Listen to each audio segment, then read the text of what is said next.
Shiva Shiva Shiva Shambho, Shiva Shiva Shiva Shambho. Bueno, estaba yo diciendo, cuando regresen a casa entonces pueden analizar lo que recibieron acá y comprendan que una persona entiende un tema cuando contesta las preguntas vitales en relación a ese tema. Las preguntas son las clásicas: ¿qué, cómo, cuándo, dónde, por qué y para qué? Esas son las preguntas normales. Puede haber algunas más, pero con esas 5, si yo en relación a un tema pongo esa pregunta y sé la respuesta, la sé contestar, entonces comprendo el tema.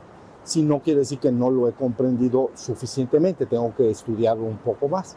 ¿Qué, cómo, cuándo, dónde, por qué y para qué?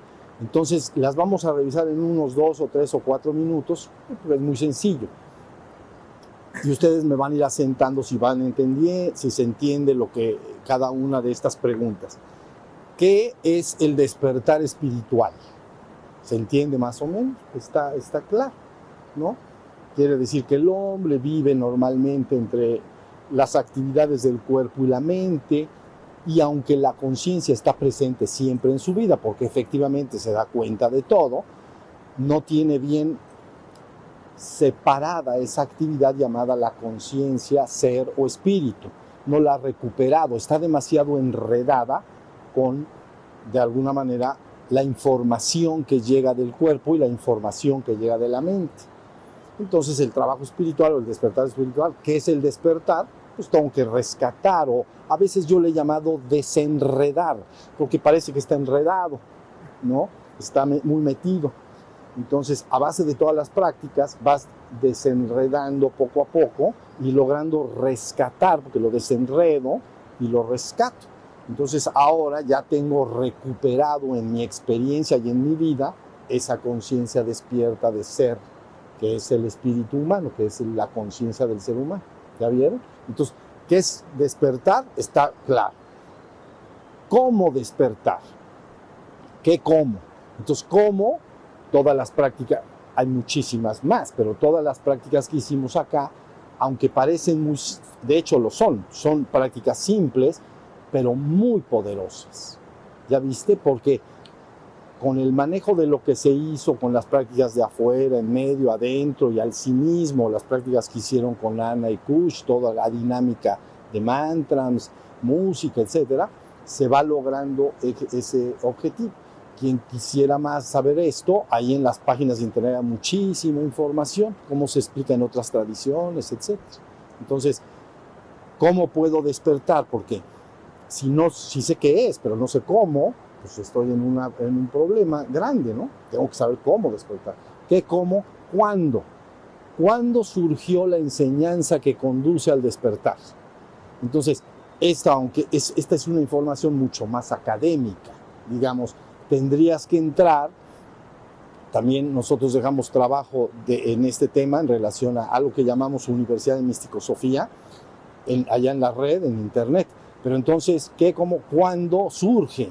¿Cuándo surge la enseñanza que conduce al despertar? Hay que entrar a las tradiciones espirituales importantes del mundo e investigar dentro de ellas. Ahí está hecho ya el trabajo. Pues la verdad ya lo hice, entonces no le investiguen, nada más lo leen y ya se la van a saber. Porque si la investigan, no saben. Es tarea, pues, ¿no? Y entonces, ahí sabes cuándo surgió. Normalmente nosotros remitimos a esas tradiciones los primeros patriarcas, los primeros maestros, avatares, ¿no? Que son los que dieron esa información. Y luego, posteriormente, en el transcurso de los siglos, van naciendo otros grandes personajes importantes y van aportando más, ¿no? Nada más como un ejemplo rápido. Por ejemplo, en el budismo, es un ejemplo rápido nada más. Cuando Buda da su enseñanza, básicamente él da la enseñanza del despertar, que es lo que vimos en el retiro. Eso es lo que él da. Y entonces él dice, al final de su vida, predice, da una predicción o una como profecía o predicción, ¿no? Él dice, 12 siglos después de mi ingreso en el nirvana final, es decir, de su muerte, pues, 12 siglos después de mi ingreso en el nirvana final, otro hombre mucho más grande y poderoso que yo vendrá al mundo, y él les dará la enseñanza esotérica. Lógico, sus discípulos pues ya se quedaron con las ganas, tenían que esperarse. Dijeron, chin, pues dila de una vez. No, así no es el plan. Y entonces esperas 12 meses. No, 12 meses, no, 12 siglos. Siglos, ya se me había olvidado. Entonces 500 antes de Cristo, más 12, 700 después de Cristo. Y entonces efectivamente nace un hombre, Padmasambhava, ¿no? Que quiere decir en español, nacido de loto, nacido de un loto, pues. Y entonces él entrega la enseñanza. ¿Cuál entrega? Era la enseñanza esotérica, la enseñanza para crear el cuerpo de luz, la enseñanza del Tantra. Era la enseñanza esotérica, que era más oculta, vamos a decir. Entonces la entrega así, porque se va desahogando de a poquito, ¿me entienden? Y entonces él hace dos cosas: desahoga la enseñanza esotérica y da el camino del cuerpo de luz o del Tantra, para que me entiendan. Esa es su primera misión. Y su segunda es meter el budismo al Tíbet, para mover la enseñanza donde estaba el chakra principalmente activo en ese tiempo, en el Tíbet. Y ahí está. Entonces, bueno, ahí tienen cómo, aunque haya un patriarca inicial, luego puede haber otros que van sumando, grandes santos, místicos de gran importancia en cada tradición, ¿comprenden? Ahí en lo que dejamos rescatado, yo dejé, no me dio tiempo, lógicamente, de escribir sobre todos ellos, pero unos 500 místicos cristianos. Y ven que cada uno aportaba su información, su experiencia. Entonces se va sumando el material, ¿no? Entonces, ¿qué, cómo, cuándo? Ya está, ¿cuándo? Pues es un asunto académico, es como de universidad, vamos a decir, como de la historia de una cultura. Entonces luego, el dónde, idénticamente igual.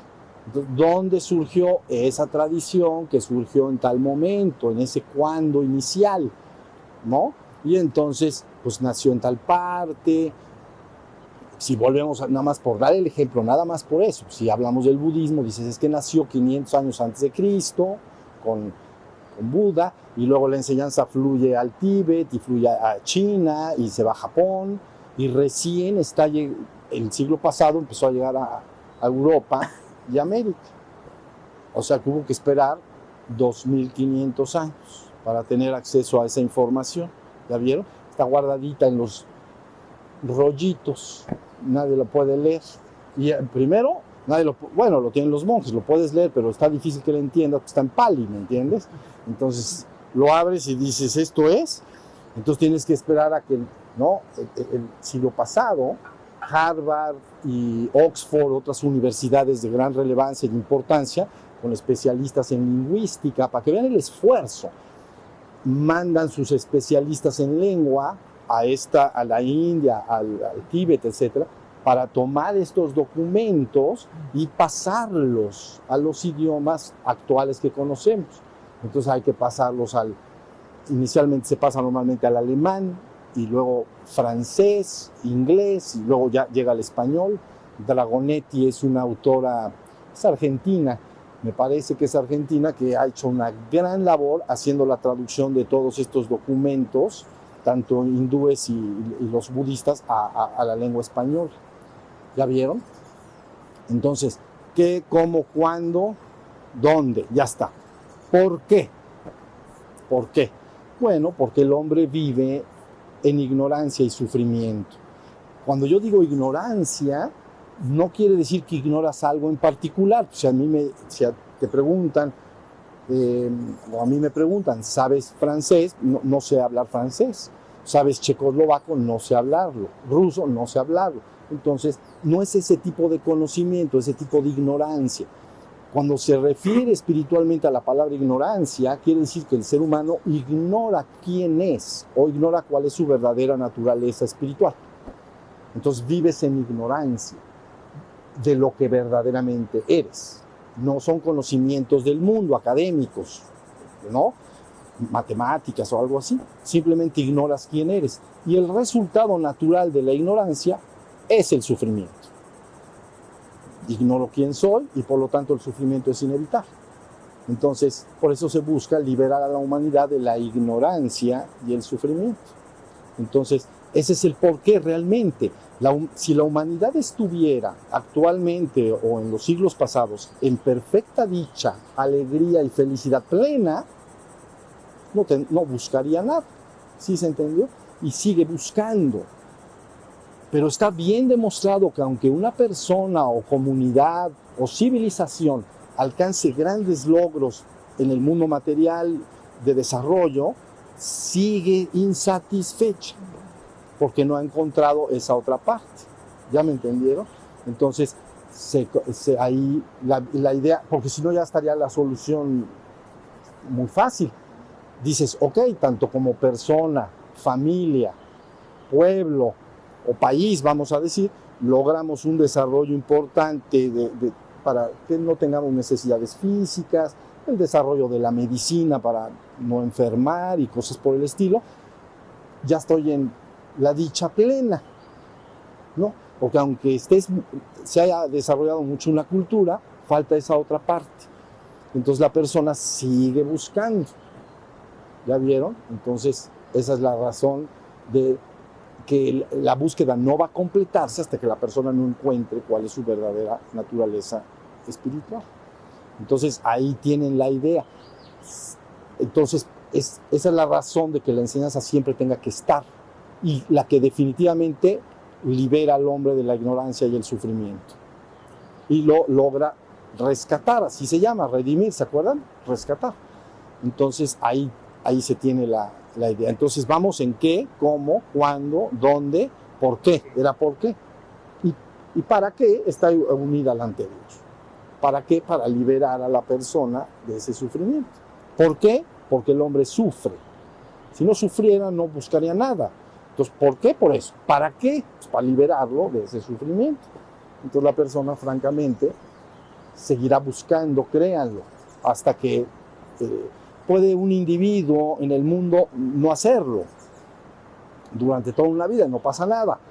Puede incluso un pueblo, o lo que llamaríamos un principado, un país, a lo mejor están muy involucrados en un momento en el desarrollo de su propia civilización, encaminan todas sus energías así y no se están dedicando a la otra parte, a la parte espiritual. Pero finalmente, ya que tienes todo eso, el hombre sigue buscando, está insatisfecho en alguna medida, aunque ya lo material esté resuelto.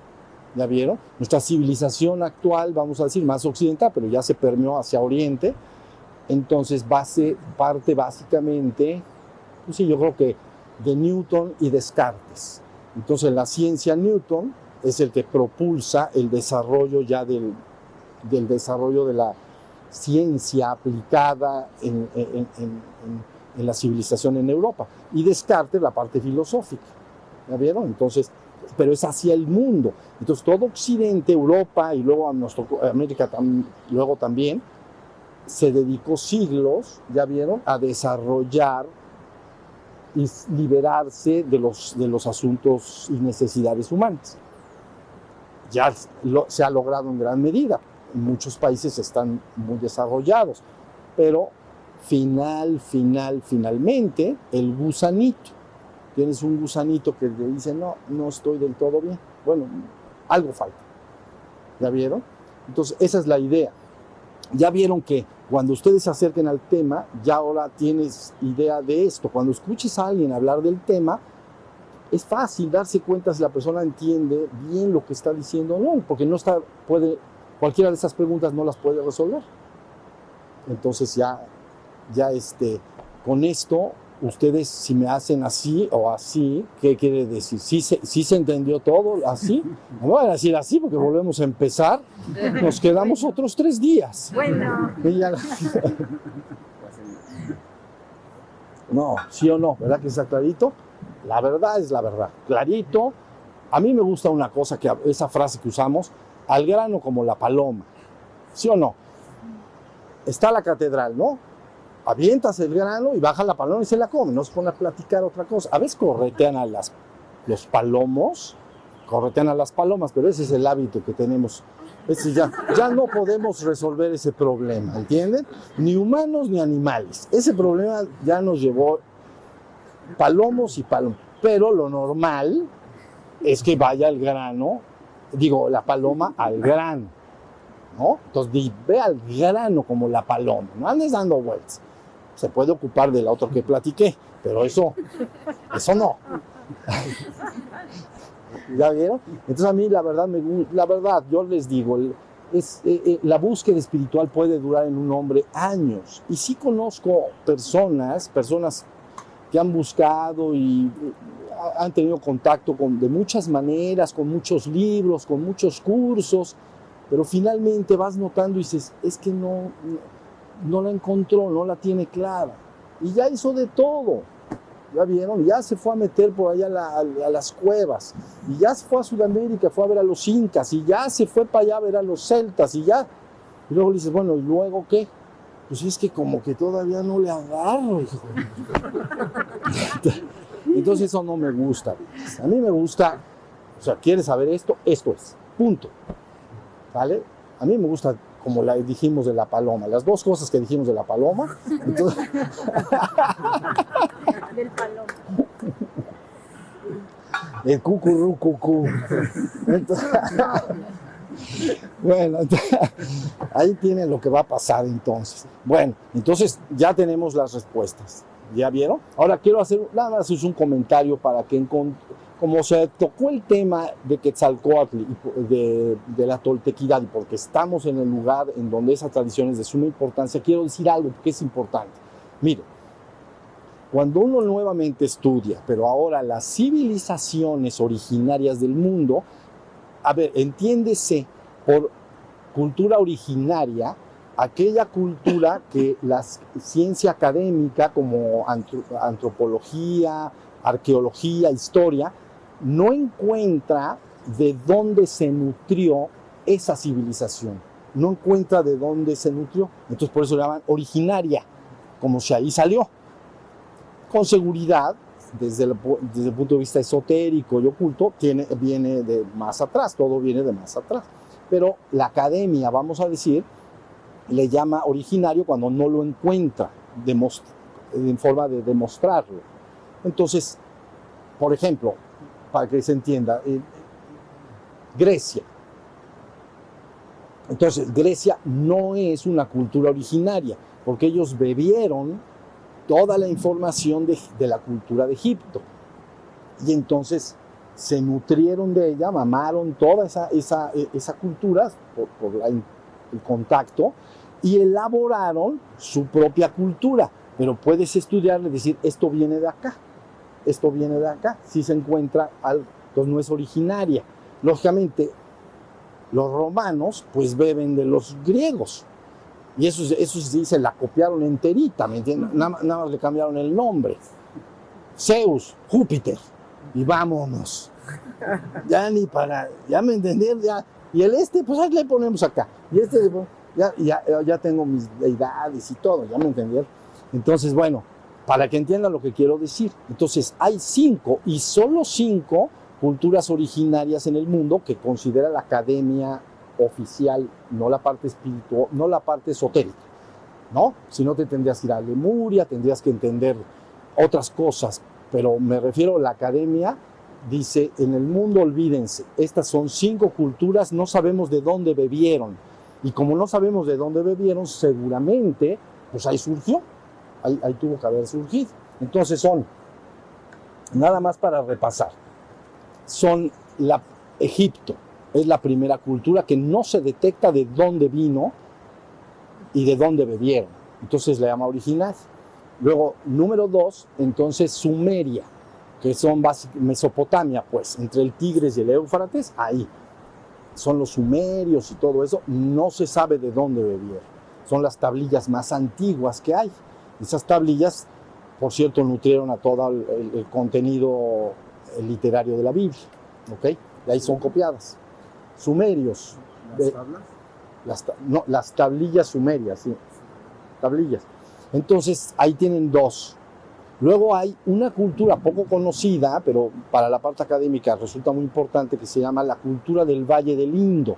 Entonces, si está la India, ven que es así como una cosita así, entonces hace así luego y ya se mete hacia Persia, pero ya lo dividieron en todos los países que dividieron actualmente, ¿no? Irán, Irak y todo eso. Pero bueno, aquí, en esta cosita, aquí luego, pues, está la ciudad más antigua que se conoce, Narodol, me parece que se llama. Y entonces se considera una cultura originaria. No es muy conocida porque hay muy poca información de ella, pero es originaria, porque no saben de dónde nutrir. Entonces ahí van tres. ¿Cómo se llama? China también se considera una cultura originaria. O sea, ya llevamos 4. Y la quinta es la cultura de Mesoamérica, la cultura tolteca. No se sabe de dónde se nutrió. Esotéricamente he hablado yo un poco de ese tema, pero desde el punto de vista académico es originario. Hay un brote que no llega a calificarse como cultura originaria en los incas, o sea, en Perú, pues, ¿no? Con la cultura inca, pero la cultura tolteca entonces se considera originaria. Esto, ¿por qué es importante? Porque cuando tú te vas a las raíces, siempre buscas irte a la madre. ¿Ya entendieron? La madre es como una enseñanza que estás buscando el origen de toda la cultura. Y en todas estas tradiciones y luego ya otras grandes civilizaciones que no son originarias, a través de todas ellas se va permeando y se va desarrollando lo que se llama el patrimonio espiritual de la humanidad. Es un gran tesoro. ¿Ya vieron? Si ese tesoro tú lo agarras y lo institucionalizas, es un gran problema porque se crean muchas instituciones, o vamos a llamar religiones organizadas, como decíamos. Y eso normalmente, una institución acumula y acopia mucho poder, acumula dinero, y entonces lo que necesita, pues, la verdad, como que jalar agua para su molino. ¿Ya me entendieron? Más, pues sí, la verdad, crear adeptos, pues. Entonces, esto lo digo porque es problemático, porque la humanidad ha avanzado miles de años con esta forma de que hay religiones institucionalizadas y rivalizan mucho entre sí, hay mucho pleito. Ya se entendió. Pero el tesoro, ya les dije que es la parte institucional y la parte mística. Si estudias la parte mística, bendición de bendiciones. Todas dicen lo mismo. Entonces, si las unes, te sale una enseñanza única. Y todas dice lo mismo. Todas dicen cuál es la situación del hombre, a dónde debe de llegar y cómo debe de llegar. Las importantes. Entonces ahí tienen, de alguna manera, que si sacas una sola enseñanza nada más, se termina esa rivalidad entre las naciones del mundo por cuestiones religiosas. Entonces, eso es lo primero. Pero lo segundo es que para lograr la unión de todas es que durante los años en el pasado dediqué algún tiempo para sintetizarlas y quedó ya el trabajo hecho y sintetizado. Pero otra de mis preocupaciones era el rescate de esta civilización originaria. Y entonces esa toltequidad, lo digo porque estamos en México, esa toltequidad, ahorita les explico a qué me refiero con la palabra tolteca, pero esa toltequidad necesita resurgir como cultura originaria. Esto es muy importante, que sí que tiene raíces profundas, muy poderosas. Sacarla, ¿no? Unirla a las otras demostrando que dice lo mismo, y entonces tienes un gran faro de luz hacia el mundo desde el punto de vista espiritual. Entonces eso se llama cumplir el glorioso destino de Anáhuac, ¿no? Algunos que han escuchado estas frases piensan que va a ser un destino necesariamente, a lo mejor, como potencia económica o potencia de ese tipo, ¿no? O sea, una potencia bélica, económica, como una gran civilización que lo va a hacer. Pero más que eso es la parte espiritual, la parte mística. Entonces, eso también en su momento se dedicó tiempo para rescatarlo y ponerlo en su justo lugar. Entonces, considero que esa civilización bien rescatada demostrando que dice lo mismo que las otras grandes civilizaciones y las grandes tradiciones espirituales del mundo, y que es una sola, ahí sí tienes una bomba atómica. Es una bomba atómica. Entonces ya tienes una herramienta para poder difundir una sola enseñanza y para lograr un despertar colectivo, que ese ha sido siempre mi interés. ¿Ya vieron? Por eso afirmaba yo, hagamos que suceda el despertar espiritual de la humanidad en su conjunto. Y entonces ahí tienen por qué cuando conozcan las páginas verán que se hizo el esfuerzo para sintetizar las tradiciones. Se llamó finalmente Misticosofía, porque le tuve que buscar su nombre, y también dediqué mucho trabajo para la parte también tolteca. ¿Ya vieron? La palabra, nada más les menciono esto y ya meditamos y terminamos. La palabra, cuando se dice toltequidad, no se refiere a las Toyan o los Tulas, no se refiere a la tribu tolteca de Tula Hidalgo. ¿Ya vieron? No se refiere, porque dices toltequidad, ha de ser de la tribu que vivía en Hidalgo, Tula Hidalgo. Está al noroeste de México, de la Ciudad de México. La palabra toltequidad lo que quiere decir es que desde los primeros pobladores de Mesoamérica, la primera cultura importante, que es la olmeca en Mesoamérica, hasta la última, que son los mexicas, vamos a decir los aztecas, pues, todas las culturas que surgieron, mayas y luego Teotihuacán, etcétera, todas esas culturas tenían una misma enseñanza espiritual. Y eso es lo que se llama toltequidad, porque la palabra, si no la conocen, quiere decir algo así como el arte de la vida o el arte para vivir. ¿Ya vieron?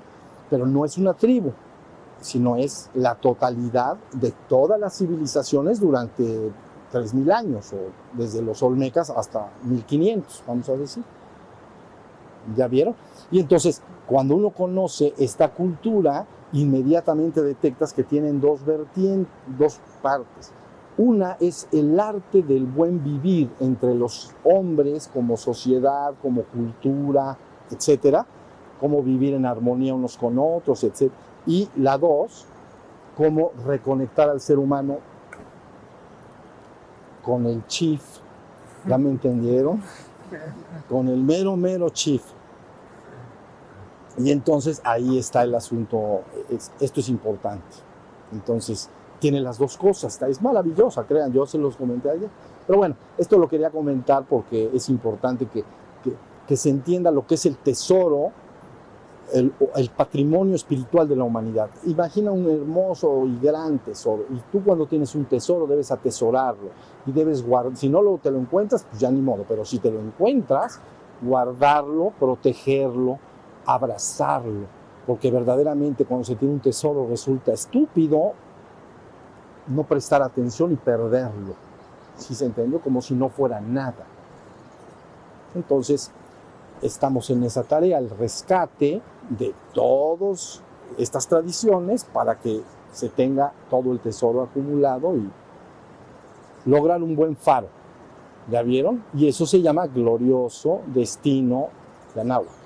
El glorioso destino de Anáhuac, ¿no? Ustedes conocen algunos seguro las palabras: nuestro sol se ha ido, ha entrado en la más poderosa oscuridad, pero volverá a nacer, volverá a brillar y nos alumbrará.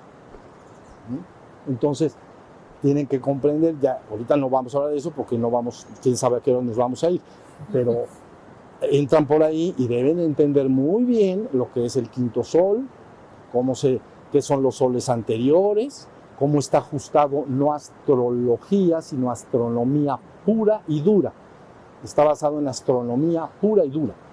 Entonces los soles anteriores, que es el quinto sol, cuando se cerró, que todo el mundo lo sabemos, ¿no? En el año 12. Y entonces la gente en todo el mundo, quién sabe qué esperaba que iba a pasar, ¿no? Que iba a temblar todo, algo. Pero lo que iba a pasar ya pasó. Entonces está preparando, ¿me entienden? Se cierra el quinto y se tiene que abrir un sexto llamado sol, vamos a decir, ¿no? Y entonces tiene que cerrarlo y cuál va a ser la enseñanza que va a guiar a la humanidad en el siguiente sexto sol. ¿Ya vieron? Entonces, un sol, más o menos para los que no lo conozcan, tarda en pasar unos 5.150 años, ¿no? Es que digo esto y ahora sí ya acabamos. Hay una cosa que se llama precesión de los equinoccios, y quiere decir que nuestra Tierra da vueltas así cada 24 horas, ¿ya? Pero aparte tiene un eje, y ese eje hace el bamboleo así, parecido a un trompo cuando se va a caer. ¿Ya lo han visto? Así, pum, pum. Eso es. Bueno, pues ese bamboleo tarda alrededor, no voy a decir números exactos, alrededor de 26.000 años. ¿Ya? Y la Tierra está en la orilla de la galaxia. Y allá la galaxia es una tortilla de estrellas. 300.000 millones de estrellas en la galaxia. Nosotros estamos en la esquina, en uno de los bracitos por acá. Entonces, esa cosita que les dije hace así. Y entonces da una vuelta se llama precesión de los equinoccios, también se llama año platónico. Y entonces da la vuelta, pero es astronomía, así 26.000 años. ¿Ya vieron? Cada vuelta en el calendario maya está bien ubicada esa precesión. Si divides eso entre 5 ciclos, entonces te dan los 5 soles. Y resulta de 5.000 y pelo de años. ¿Ya entendieron? Hace así. Esto es importante lo que estoy diciendo, porque no es igual el quinto que el cuarto y el tercero, porque ahí va 1, 2, 3, 4 y 5. Entonces va a entrar otra vez a la parte superior, y la energía que se recibe es diferente. ¿Ya se entendió? Entonces se cierra el quinto, se abre el sexto. Tienen que conocer esto, vidas, porque son de acá. Entonces tienen que conocerlo. Y entonces ahí nos vamos. Entonces ya empieza el nuevo, etc. Alguien preguntaba ayer quién es un avatar. ¿Cómo dijeron? Alguien preguntó. ¿Qué preguntaron? Esperen. Alguien mencionó un avatar galáctico. Entonces es Hunabku, sería esa palabra en la toltequidad. Pero bueno, nomás porque ayer lo comentaron. ¿Sale? Muy bien. Entonces, con esto que les estoy diciendo, estamos cerrando la plática para que ustedes se lleven en su corazón no solo la enseñanza, sino esto último que he dicho, es importante. Ya vieron, temes conectarte con tus raíces. México, aparte, lógicamente ya las culturas actuales están mezcladas, y eso es correcto, está bien, pero México también, aparte de las mezclas normales, tiene que reconectarse con sus raíces. Esa es la verdad. ¿Ya vieron? Tienes que reconocer a tu padre, a tu abuelo, a tu bisabuelo, a tu tata y a los demás. Y tienes que enraizarte con ellos, porque viene de ahí todo. De ahí viene la mata. ¿Me entiendes? Si no estás como, ¿cómo se llaman los que no tienen papás? Estás huérfano. Pues pareces ahí peladito de no sé dónde. ¿Ya me entendieron? No. Bien enraizado. Bueno, esa es la idea. Entonces, les dejo una cosa es de la enseñanza, para que se entienda lo que es el espiritual, y otro para que se lleven en su corazón lo que acabo de decir. Y luego, ayer, ese es un comentario último, pero lo voy a comentar porque hablando, ¿se acuerdan que estaba yo diciendo que si este que está en la maestría va con el del doctorado y le dice no puedo abrir la puerta, sí puedo abrir la puerta? Y entonces salió por ahí, no sé por dónde, entonces dije, tranquilo, Bobby, tranquilo. Y entonces pusieron sus ojos así, como si, ¿quién es Bobby? Es el de la maestría.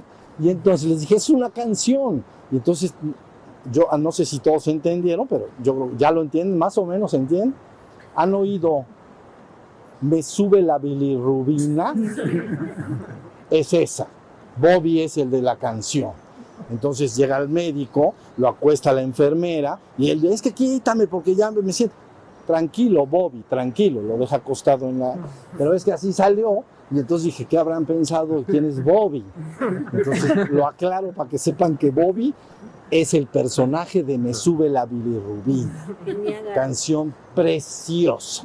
O sea que ahorita se meten a YouTube, la ponen y... A bailar pareja. Sale. Bueno, pues ya estuvo aclarado, porque estuvo medio raro eso de tranquilo Bobby. Ya dices, ¿dónde está Bobby? Le hicieron así. No vaya a estar aquí un enanito invisible, no.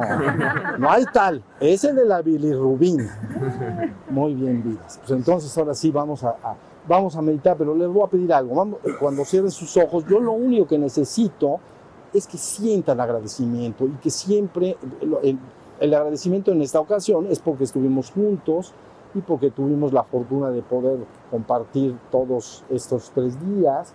Se tiene que sentir agradecimiento en el corazón. Y luego tener el buen hábito de sentir agradecimiento por las bendiciones que la vida te ha dado. Sé que nos ha dado también sufrimientos, estoy bien consciente de eso, pero te ha dado muchas bendiciones, ¿entiendes? En forma de familia, de personas, de cosas. Algunos han tenido cosas buenas que la vida te ha ofrecido. Entonces, crean, uno no debe ser desagradecido. Agradecer en el corazón un ratito al día, etc. ¿Vale? Pero ahorita vamos a hacer en relación a esta oportunidad que tuvimos de estar juntos. Y yo voy a hacer una bajada de la luz, así que tranquilo. ¿Vale? Entonces cierren sus párpados.